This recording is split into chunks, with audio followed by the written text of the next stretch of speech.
Sa video na ito, susuriin natin ang headline na ito. Gumanti ang US laban sa Iran matapos pabagsakin ang Apache helicopter. Ano ang ibig sabihin nito para sa Pilipinas? Hindi lang ito isang pangkaraniwang tensyon sa Middle East.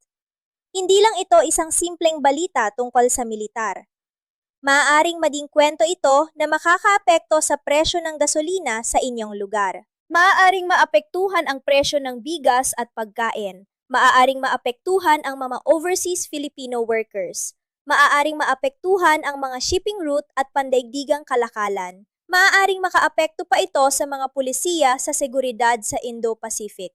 Ngayon, paghiwalayin natin ang katotohanan at haka-haka. Tatalakayin natin kung ano ang iniulat na nangyari. Susuriin natin kung bakit tumugon ang Estados Unidos. Titingnan natin ang posibleng layunin ng Iran. Uunawain natin kung bakit nananatiling isa ang Middle East sa pinakamahalagang reyon sa mundo. At higit sa lahat, sasagutin natin ang isang tanong. Bakit dapat mag-alala ang mga Pilipino sa isang sagupaan na libu-libong kilometro ang layo? Manatili hanggang sa huli dahil maaaring ikagulat ninyo ang sagot. Ang isang sigalot na malayo sa atin ay maaaring makaabot sa inyong bulsa. Ang isang digmaan sa isang reyon ay maaari mapagalaw sa ekonomiya ng buong mundo. At ipinakita na ng kasaysayan na kapag tumataas ang tensyon sa Middle East, bihira itong manatili roon lamang. Bago tayo magsimula, sabihin ninyo kung saan tayo nanonood. Nanood ba kayo mula sa Maynila, Cebu, Davao, o isa ba kayong OFW na nanonood mula sa Middle East, Europa, North America, o ibang bahagi ng mundo? I-comment niyo ang inyong lokasyon sa ibaba. Gusto naming malaman kung saan nanggagaling ang aming mga manonood. Ngayon, magsimula na tayo. Ano ang nangyari? Upang maunawaan ang headline na yon, kailangan nating balikan ang mga pangyayaring nagdala rito. Ayon sa mga ulat, lumala ang tensyon sa pagitan ng Estados Unidos at Iran matapos umano pabagsakin ang isang Apache attack helicopter sa isang operasyong militar. Patuloy pang lumilinaw ang eksaktong detalye ng insidente. Gaya ng karamihan sa mga pangyayaring militar, unti-unting lumalabas ang impormasyon. Iba't ibang bersyon ang inilalabas ng mga gobyerno. Sinusuri ng mga military analyst ang mga satellite image at ebidensya sa larangan. Pinapatunayan ng mga news organization ang mga ulat bago magbigay ng konklusyon. Isang bagay ang malinaw. Agad nitong pinataas ang tensyon sa pagitan ng Washington at Tehran. Para sa Estados Unidos, ang pagkawala ng isang mahalagang military asset ay isang seryosong pagtaas ng tensyon. Para naman sa Iran, matagal na nilang sinasabi na ang presensya ng dayuhang puwersang militar malapit sa kanilang impluensya ay isang banta sa seguridad. Dito, nagiging mahalaga ang kasaysayan. Matagal nang komplikado ang relasyon ng Estados Unidos at Iran. Ang pinagmulan ng hidwaan ay dekada na ang tanda. Noong 1979, nagkaroon ng revolusyon sa Iran. Napatalsik ang monarkiya. Napunta sa kapangyarihan ang isang Islamic na pamahalaan. Agad lumala ang relasyon nito sa Estados Unidos. Ang hostage crisis ang naging simbolo nito. Mahigit isang taon ikinulong ang mga Amerikanong diplomat. Tuluyang nawala ang tiwala ng dalawang bansa sa isa't isa. Sa paglipas ng panahon, nagkaroon ng sanctions, nagkaroon ng mga sagupaan. Lumawak ang proxy conflict sa buong Middle East. Magkaibang grupo ang sinuportahan ng dalawang bansa. Nagakusahan sila ng destabilization. Sa mga nakaraang taon, lalo pang lumalim ang komplikasyon. Pinalawak ng Iran ang kanilang missile capabilities. Pinalakas ng Estados Unidos ang alyansa nito sa reyon. Dumami ang armadong grupo. Naging target ang mga military base. Inatake ang mga commercial ships. Lalo umusbong ang drone warfare. Naging bahagi rin ang cyber operations. Pumasok ang reyon sa paulit-ulit na cycle ng tensyon at gantihan. At ngayon, ito na ang pinakabagong insidente. Ang pagbagsak ng Apache helicopter ay naging panibagong flashpoint. Ang Apache ay hindi ordinaryong aircraft. Isa ito sa pinaka-advanced na attack helicopter sa mundo. Dinisenyo ito para sa matitinding combat environment. Mayroon itong advanced sensors, kayang tumarget ng armored vehicles, kayang magbigay ng close air support. Ang pagkawala nito ay may bigat, militar at simboliko. Para sa anumang bansa, ang pagkasira ng ganitong kagamitan ay isang mensahe. Nagbubukas ito ng mga tanong. Paano ito nangyari? Anong armas ang ginamit? Isolated ba ito? O bahagi ng mas malaking plano? Ito ang mga tanong na agad sinusuri ng mga military planner. Tumugon ang Estados Unidos sa pamamagitan ng sarili nitong aksyon militar. Karaniwang layunin ng ganitong hakbang ay ang tinatawag na deterrence. Ang deterrence ay simpleng konsepto. Pinapakita nito sa kalaban na may kapalit ang susunod na pag-atake. Sa kasaysayan, maraming bansa ang umasa rito. Minsan, napipipilan nito ang digmaan. Minsan naman, lalo nitong pinapalala ang sitwasyon. Ang hamon ay ang balanse. Kung kulang ang tugon, maaaring lumakas ang loob ng kalaban. Kung sobra naman, maaaring lumala ang tensyon. Ito ang isa sa pinakamahirap na aspeto ng international relations. Ang mga military leader ay kailangang mag-isip lampas sa kasalukuyan. Ang mga political leader ay kailangang timbangin ang pangmatagalang epekto. Ang mga diplomat ay tahimik na kumikilos upang maiwasan ang mas malaking sigalot. Samantala, agad namang tumutugon ang financial markets. Binabantayan ng oil traders ang bawat galaw. Minomonitor ng shipping companies ang mga ruta. Nag-a-adjust ang mga airline kung kinakailangan. Ina-update ng insurance companies ang risk. Lumilipat ang investor sa mas ligtas na assets. Kahit ang mga malalayong bansa ay nagsisimulang maghanda. Dito pumapasok ang mahalagang punto. Bakit napakahalaga ng Middle East? Ang sagot ay heograpiya. Ito ang koneksyon ng Asia, Europe at Africa. Dito matatagpuan ang malaking bahagi ng enerhiya ng mundo. Dumaan dito ang mahahalagang shipping routes. Kapag nagkaroon ng disruption, apektado ang global supply chain. Kapag may sigalot, tumataas ang presyo ng langis. Ang isang insidente ay sapat para lumika ng uncertainty. At ang uncertainty ay may katumbas na epekto sa ekonomiya. May isa pang dahilan. Ang modernong ekonomiya ay konektado na. Ang isang pabrika sa Asia ay umaasa sa langis mula Middle East. Ang barko papuntang Europe ay dumadaan dito.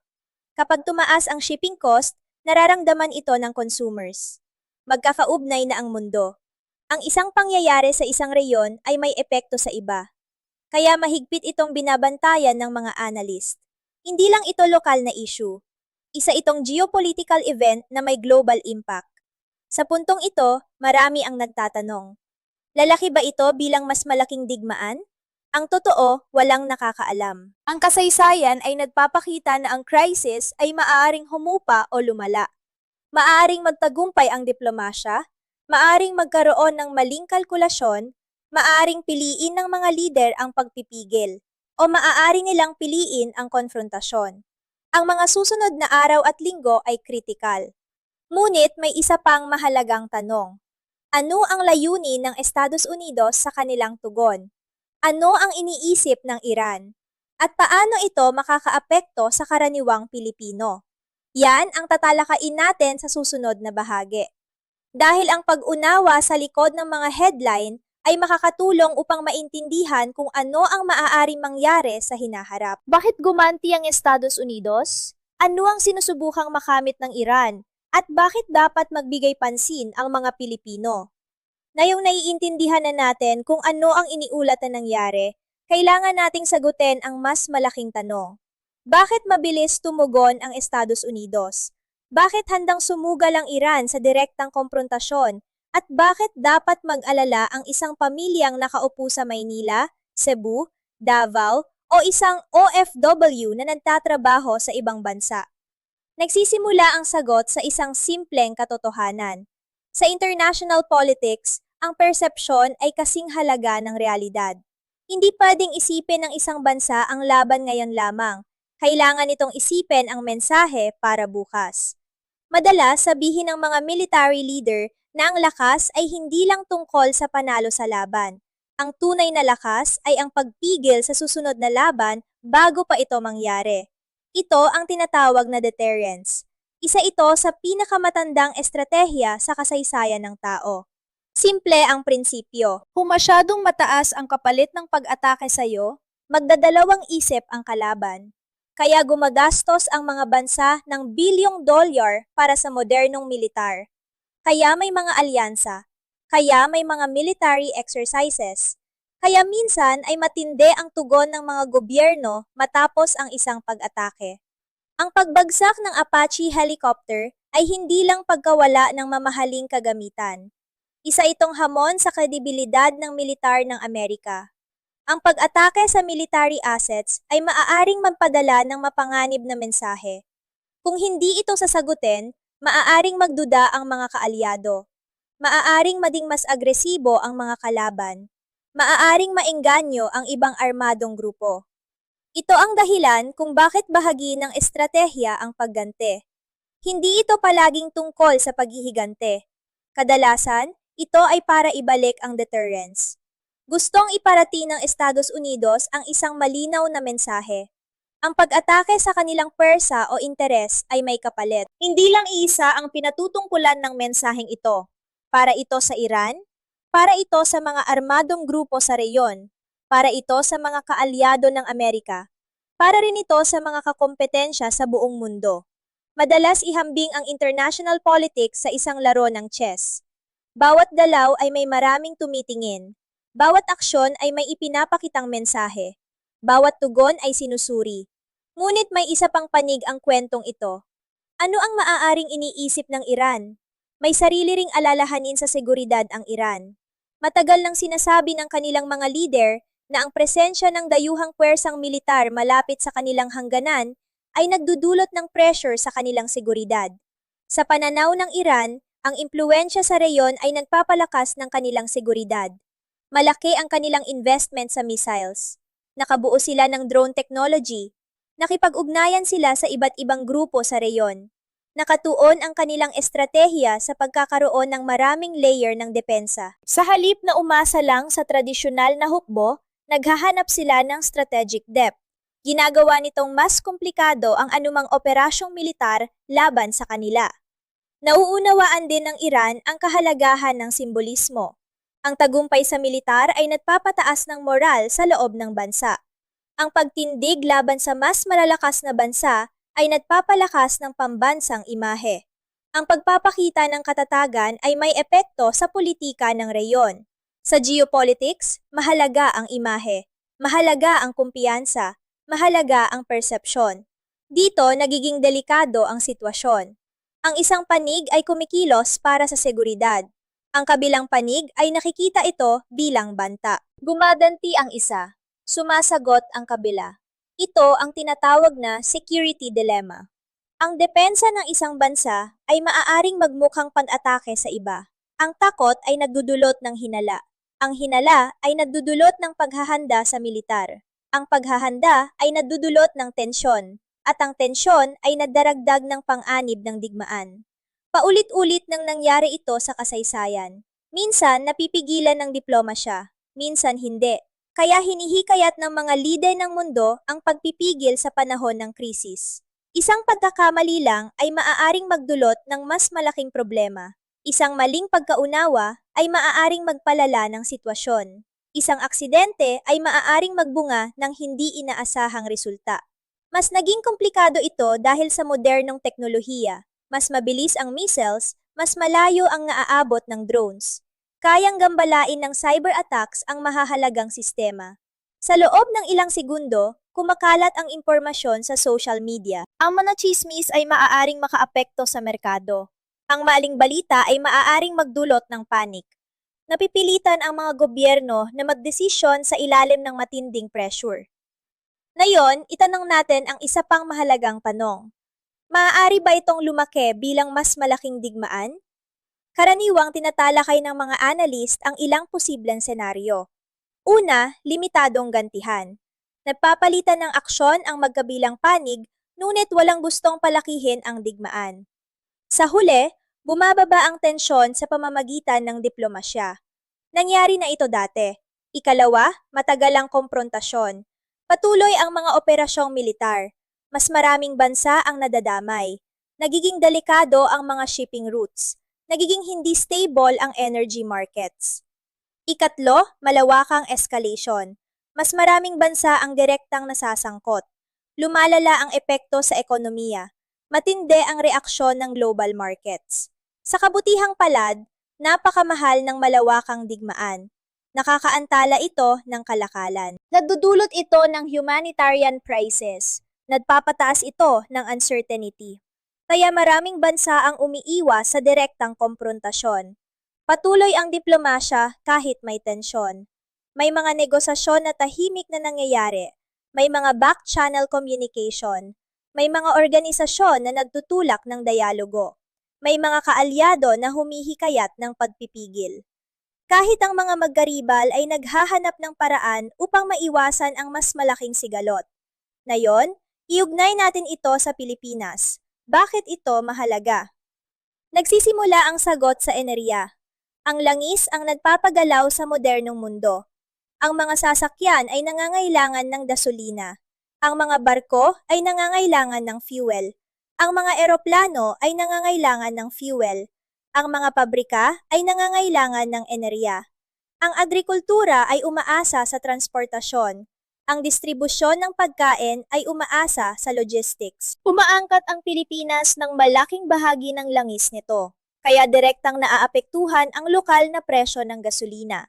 At mula roon, umaabot ito sa presyo ng pagkain. Umaabot ito sa budget ng bawat pamilya. Ngunit hindi lang ito tungkol sa fuel. Ang Middle East ay tahanan ng milyon-milyong overseas workers. Maraming Pilipino ang nagtatrabaho ron. Sa healthcare, sa engineering, sa hospitality, sa construction, sa edukasyon, sa mga tahanan at negosyo. Ang kanilang kita ay sumusuporta sa mga pamilya sa Pilipinas. Ang kanilang remittances ay nagpapalakas sa ekonomiya. Kapag may tensyon sa reyon, natural na nag-aalala ang lahat. Mahigpit itong binabantayan ng gobyerno.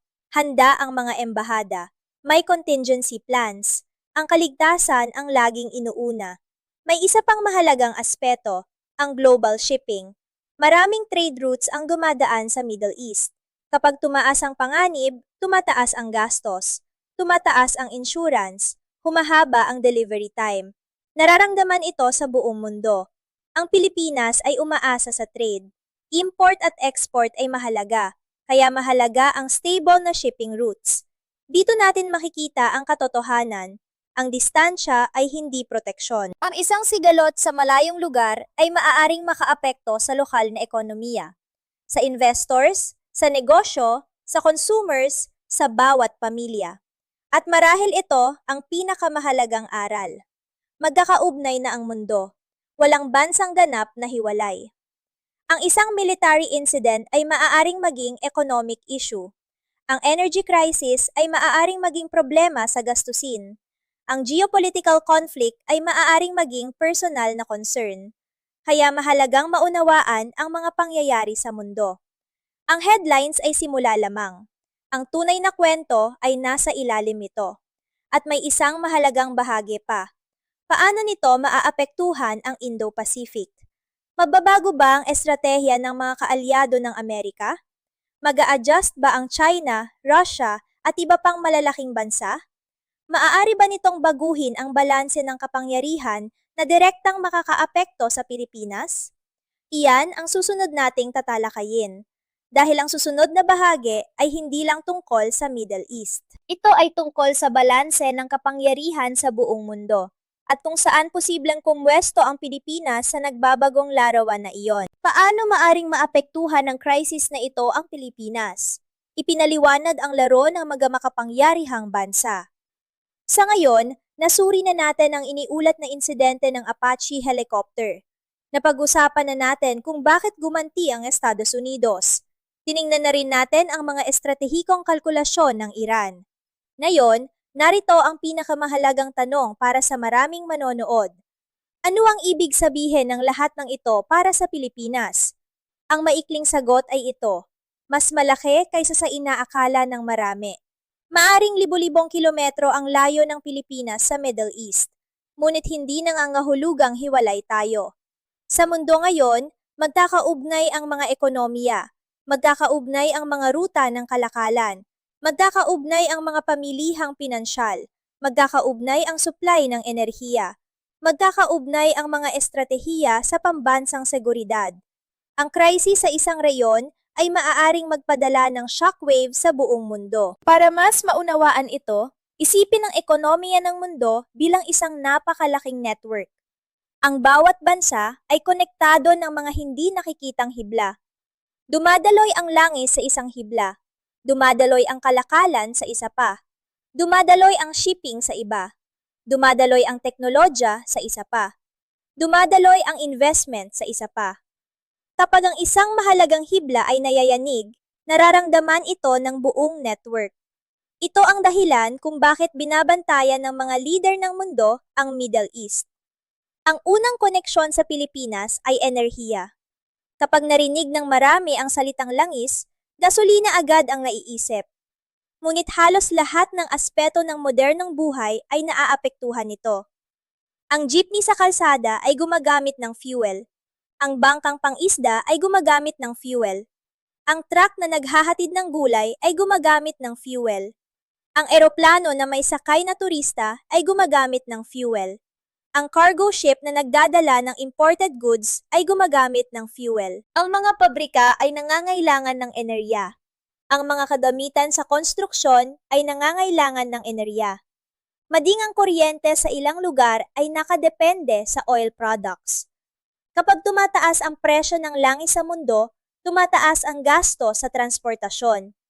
Kapag tumataas ang transportasyon, tumataas ang gastos ng negosyo. Kapag tumataas ang gastos ng negosyo, tumataas ang presyo ng mga bilihin. Tinatawag ito ng mga ekonomista na imported inflation. Hindi ito nagsisimula sa loob ng bansa.